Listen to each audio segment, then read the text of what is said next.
Today, I'm at the Theresienstadt concentration camp in Czech Republic. And this camp was used by the Nazis as a means of propaganda to show that their relocation camps were perfectly suitable and that there was nothing to worry about from the outside world, in particular the International Red Cross. From all outside appearance, residents here were happy and healthy, despite the fact that prior to any inspection, tens of thousands would be sent to death camps in order to make room and make it look like this was perfectly habitable, despite the fact that for 90% of its time, it wasn't.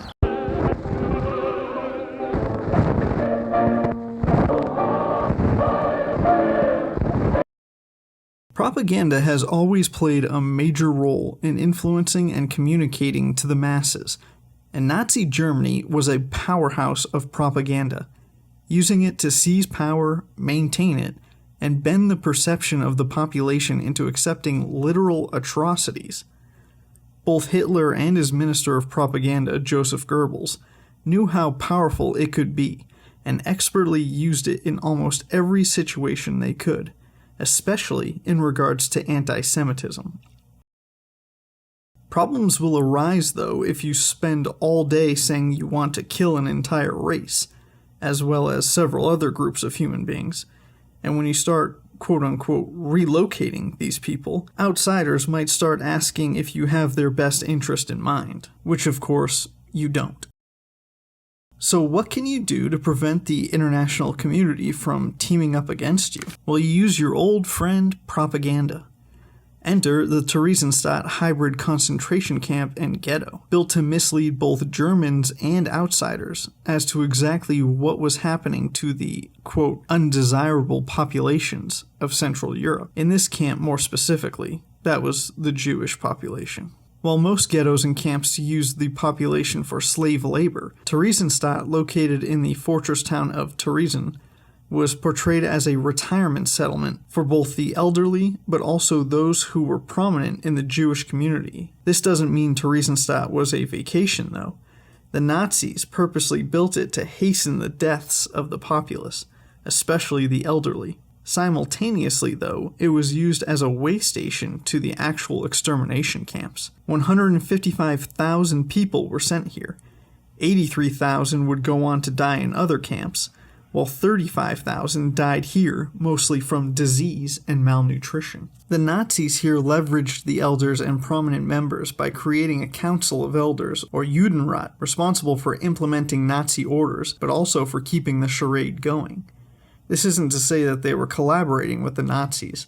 The reality is that many assumed this life was temporary, having no means to know what atrocities awaited a majority of the residents of the ghettos. Hier Juden aus verschiedenen Lebensbezirken und Räumen zusammengekommen sind, darunter bekannte Gelehrte, Künstler und Persönlichkeiten mit öffentlichen Verdiensten, Ingenieure und Techniker, Handwerker und sonstige Facharbeiter, gibt dem Gemeinschaftsleben ein eigentümliches Gepräge.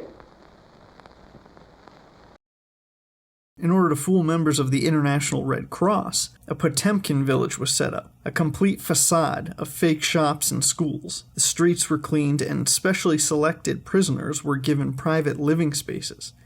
7,500 people were deported to Auschwitz to free up space, mostly those who were already sick or disabled.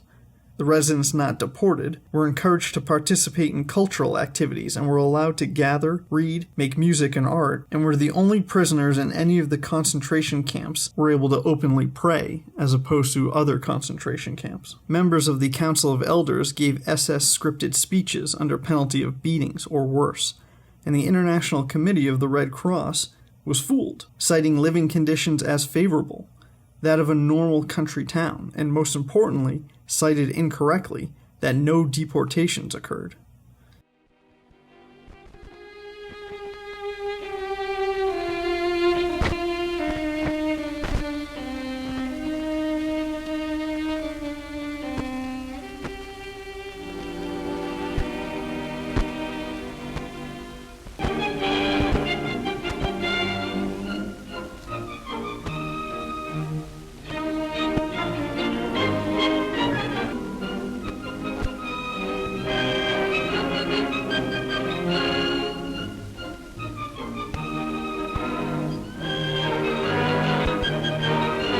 und machen es sich in ihrem Traumheim gemütlich.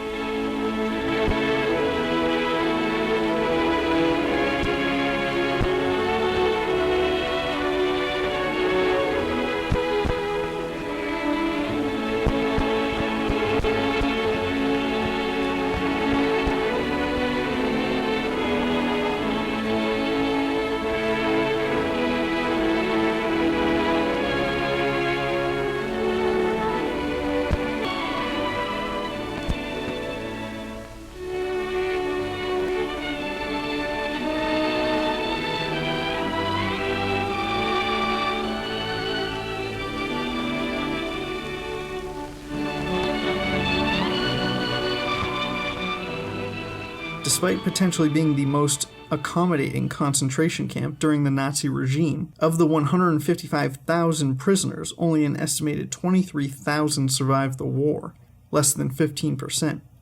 For the Germans, it accomplished its mission.